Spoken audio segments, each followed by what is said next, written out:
Good morning, welcome to 6 TV. This is Bharathi. ఈరోజు ప్రధాన పత్రికల్లోని ప్రధాన వార్తల గురించి అయితే మనం తెలుసుకున్నాం. ముందుగా ఈనాడులో చూసుకున్నట్లయితే 4 ఏళ్లుగా మోత వెళ్ళిపోతూ వాత. సో తాజాగా 15% ఆశిస్తున్న పెంపుతో కొత్త బిల్లులు సిద్ధం. 5 ఏళ్లలో జగన్ అదనంగా పిండుకున్నది 995 కోట్లు. సో 2020-21లో మొత్తం పన్ను 1157.504 కోట్లు. సో ఇక మరిన్ని వార్తలు చూసుకున్నట్లయితే అనూహ్యంగా ముగ్గురికి బీజేపీ టికెట్లు. సో 6 లోక్సభ స్థానాలకు అభ్యర్థుల ప్రకటన. మాజీ సీఎం కిరణ్ కుమార్ రెడ్డి పురంధేశ్వర్లకు టికెట్, సీఎం రమేష్, వరప్రసాద్ కొత్తపల్లి గీత, శ్రీనివాసుల వర్మకు. సో పిఠాపురం నుంచి పవన్ కళ్యాణ్ 13 మంది అభ్యర్థులతో రెండో జాబితా విడుదల చేసిన జనసేన. రైల్వే కోడూరు అసెంబ్లీ స్థానానికి డాక్టర్ యనమల భాస్కర్రావు. సో అనుమానాస్పదంగా సంధ్య ఆక్వా బస్ 4 రోజులుగా కొత్త మూలకపేట నుంచి సీజ్లో ఉన్న కాలనీలో. సో అందులో కీలక దస్త్రాలు. సో బస్సులోని అట్టపెట్టెలో ఉన్న పరికరాలను పరిశీలిస్తున్న ఎస్ఐ స్వామినాయుడు. సో ఇవి ఈనాడులో ప్రధానంగా చూసుకున్న వార్తలు. ఆంధ్రజ్యోతిలో మనం ప్రధానంగా చూసుకున్నట్లయితే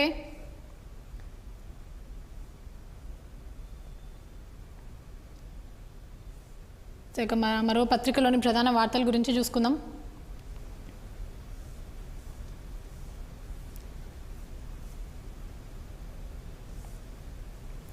సో ప్రస్తుతం రాష్ట్రంలో అయితే ఫోన్ ట్యాపింగ్కి సంబంధించిన వార్తలే మనం చూస్తున్నాం. సో ఇక్కడ కూడా ఫోన్ ట్యాపింగ్ కేసులో ప్రభాకర్ రావు గత బీఆర్ఎస్ సర్కార్లో ఇంటెలిజెన్స్ చీఫ్గా బాధ్యతలు. సో ప్రతిపక్ష నేతల ఫోన్ ట్యాపింగ్ వెనుక ఈయన కీలకం. రేవంత్ ఆయన కుటుంబ సభ్యుల ఇండ్ల చుట్టూ ట్యాపింగ్ సెంటర్లు పెట్టి నిఘా. సో ప్రభాకర్ రావు చెప్తేనే ఫోన్ ట్యాపింగ్ చేశామన్న ప్రణీత్ రావు, భుజంగరావు, తిరుపతన్న. ఆయన ఆదేశాలతో హార్డ్ డిస్క్లు ట్యాపింగ్ డివైజ్లను ధ్వంసం చేసినట్టు వెల్లడి. కేసులో A2గా ప్రణీత్ రావు, A3గా సిట్ టాస్క్ ఫోర్స్ మాజీ డీఎస్పీ రాధాకృష్ణరావు. సో పరారీలో ప్రభాకర్ రావు, రాధాకృష్ణరావు లుకౌట్ నోటీసులు జారీ. సో భుజంగరావు, తిరుపతన్నకు 14 రోజుల judicial remand. So outer toll గోల్మాల్ నెలకు 40 కోట్ల ఇన్కమ్ వస్తుందంటూ గతంలో ఈగల్ సంస్థ రిపోర్ట్. సో దాని ఆధారంగా 7,380 కోట్లకే IRBకి 30 ఏండ్లకు లీజ్.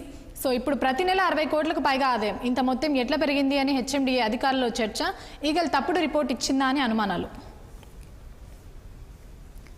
సో ఒక్కో బూత్లో 370 ఓట్ల టార్గెట్. బీజేపీ పదాధికారుల సమావేశంలో రాష్ట్ర ఇన్ఛార్జ్ సునీల్ బన్సల్ దిశానిర్దేశం. సో కొత్త వారిని పార్టీలోకి చేర్చుకోవాలని సూచన. వచ్చే నెల 6 నుంచి టిఫిన్ బయటకు నిర్వహించాలని నిర్ణయం. సో ఎంపీ ఎన్నికల్లో సత్తా చాటుదామంటూ కిషన్ రెడ్డి చేసిన వ్యాఖ్యలివి.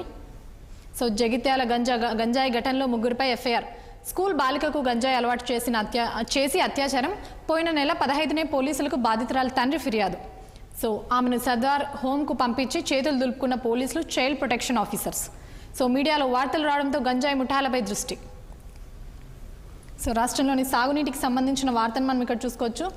సో లీడర్ల కోసం కాదు, సాగునీటి కోసం గేట్లు తెరవాలి. సో కాంగ్రెస్ సర్కారు వచ్చాక రైతు ఆత్మహత్యలు పెరిగినాయి. హరీష్ రావు. జనగామ జిల్లాలో ఎండిపోయిన పొలాలను పరిశీలించిన బీఆర్ఎస్ నేతలు. సో ఇక మరో పత్రికలోని ప్రధాన వార్తలు చూసుకుంటే సో మనం ఇక్కడ కూడా ఫోన్ ట్యాపింగ్కి సంబంధించిన ఒక ప్రధాన వార్తని చూసుకోవచ్చు. Prabhakar Rao A1 phone tapping కేసులో ఇంటెలిజెన్స్ మాజీ చీఫ్. సో మొత్తం 8 మందితో FIR నమోదు. విదేశాల్లో ప్రభాకర్ రావు, రాధాకృష్ణరావు, శ్రావణ్ రావు. సో లుకౌట్ నోటీసులు జారీ చేసిన పోలీసులు. భుజంగరావు, తిరుపతన్నకు డిమాండ్. ట్యాపింగ్ మొత్తం ఓ ప్రైవేట్ టీవీ ఛానల్ ఆఫీస్ నుంచే. కాంగ్రెస్ సర్కారు ఏర్పడుతుందని తెలియడంతో ఆధారాలు ధ్వంసం. సో వాటిని సేకరించిన ఆధారాల డేటా రీట్రైవ్పై కసరత్తు. సో A1 to A6 ఎవరైతే ఉన్నారో వాళ్ళ ఒక పేర్లను కూడా మనం ఇక్కడ చూసుకోవచ్చు. సో ఇవి ప్రధాన అంశాలని చెప్పుకోవచ్చు. ఫోన్ ట్యాపింగ్కి సంబంధించి మరిన్ని విశేషాలు ఈరోజు డిబేట్లో మా ఇన్పుట్ ఎడిటర్ రాజేష్ అందిస్తారు. రాజేష్ ఓటీ.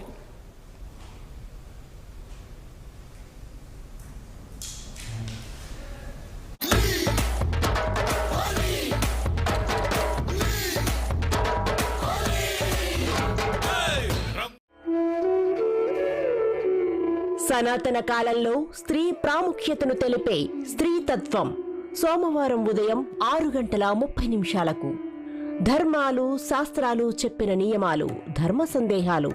మంగళవారం ఉదయం 6:30 భాగవత రామాయణ కథ సారాంశాలతో భాగవత సుధా